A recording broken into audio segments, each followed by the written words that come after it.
you're not alone. Let it show.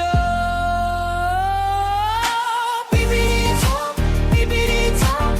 Say it loud, come walk with us. BPD talk, BPD talk. Real stories, real hope, real trust. BPD talk, BPD talk. One safe place to start. BPD talk. Welcome to our BPD Talk. مرحبا بكم في حكايتنا مع BPD et bienvenue dans ce nouvel épisode.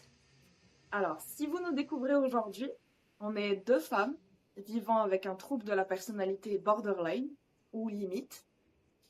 On a créé ce podcast pour parler de santé mentale, sans tabou, avec honnêteté et bienveillance.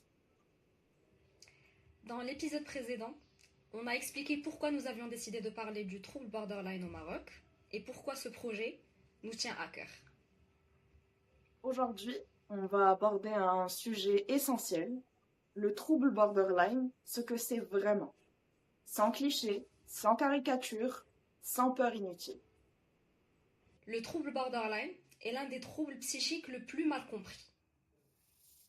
Il existe énormément d'idées reçues. Certaines personnes pensent que les personnes borderline sont manipulatrices, dangereuses, instables ou même impossibles à aimer. Oui. Ces clichés, ces étiquettes qu'on vient mettre sur nous font énormément de dégâts et énormément de mal.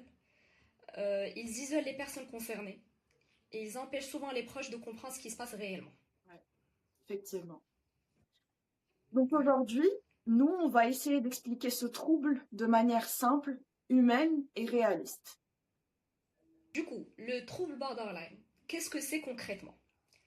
On appelle ça le trouble de la personnalité borderline, aussi appelé TPL, trouble de la personnalité limite. C'est un trouble qui affecte principalement la gestion des émotions, l'image de soi et la perception de soi, la relation qu'on a avec les autres, notre entourage, et parfois le contrôle des impulsions. Effectivement. Donc c'est un trouble qui rend les émotions extrêmement intenses et parfois très rapides à changer. Oui, des fois ça passe d'une heure à une autre. Ouais. C'est très rapide en termes de changement. On peut passer d'une joie qui est immense, d'une euphorie, à une détresse profonde en un très très peu de temps, et souvent sans comprendre pourquoi. Effectivement. On a souvent une image utilisée pour expliquer le borderline, c'est celle des émotions comme des vagues. Oui, c'est ça. Donc chez certaines personnes, les émotions ressemblent à des vagues qui sont calmes. Chez une personne avec un trouble borderline, ce sont souvent des vagues très hautes, très puissantes, très fortes et souvent très imprévisibles. Le problème, c'est pas seulement l'intensité, c'est aussi le fait qu'on n'a pas toujours appris à nager dans ces vagues. Oui. Et le chemin de la guérison, c'est justement pour apprendre un peu à surfer ces vagues et mieux gérer ces vagues. Il est aussi important de rappeler que juste un seul professionnel, donc un thérapeute, peut poser ce diagnostic. Mais on peut parler des expériences fréquemment vécues par les personnes concernées. Là, je vais citer quelques exemples, quelques retours d'expérience. Donc, on a par exemple une peur intense de l'abandon, réelle ou parfois ressentie, même quand il n'y a aucun abandon réel. On a des relations très intenses, avec parfois des alternances entre idéalisation de la personne et déception profonde. On a une image de soi qui est instable. On a une difficulté à savoir qui on est, ce qu'on veut et surtout ce qu'on vaut.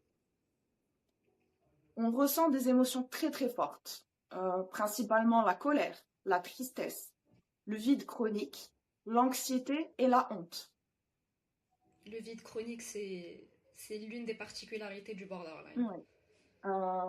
C'est un symptôme qu'on retrouve principalement chez les personnes atteintes d'un trouble borderline. Ouais. On a un sentiment de vide intérieur, donc ça c'est le vide chronique dont on parle là justement. C'est très difficile à expliquer parce que c'est souvent très douloureux et on a très peu de mots à poser dessus pour l'expliquer. On a aussi des comportements impulsifs qui peuvent être des tentatives de soulager la douleur. Donc, de tous ces symptômes et de toutes ces caractéristiques, on voulait aussi parler de ce que le trouble borderline n'est pas. Effectivement, c'est très important parce que c'est ce qui va venir désacraliser l'idée et les idées préconçues, en fait, surtout. Donc, le borderline, non, ce n'est pas être fou. Ce n'est pas être une mauvaise personne et ce n'est pas être volontairement toxique. Effectivement.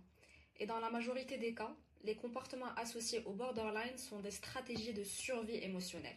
On est en pleine survie. Complètement.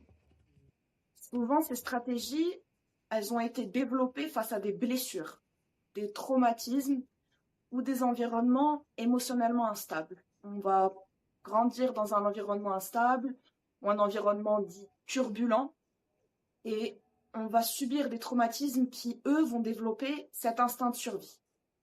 Et c'est de cela où vient le trouble borderline. Donc le borderline n'est pas juste une seule cause. Tout à fait.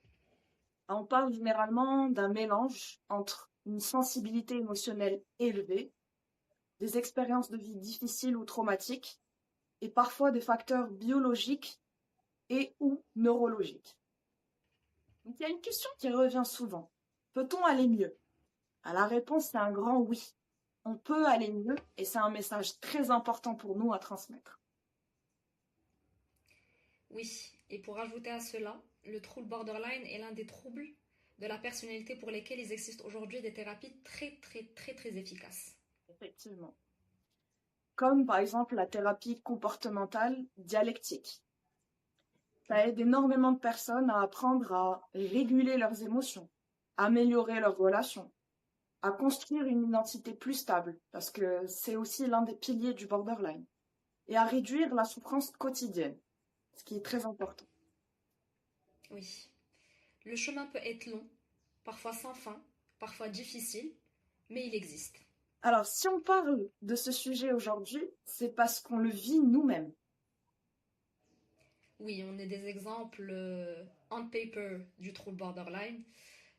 Nous avons connu ce trouble de toutes ses facettes. Nous avons connu l'intensité émotionnelle, les relations intenses et compliquées, le sentiment d'être incomprise, le sentiment du vide, et parfois incompréhensible par nous-mêmes. C'est exactement ça. Mais ce qui est beau, c'est qu'on apprend, petit à petit, à se comprendre nous-mêmes, à se réguler, à réguler nos émotions, et à créer des relations plus sécurisantes, comme la nôtre, par exemple.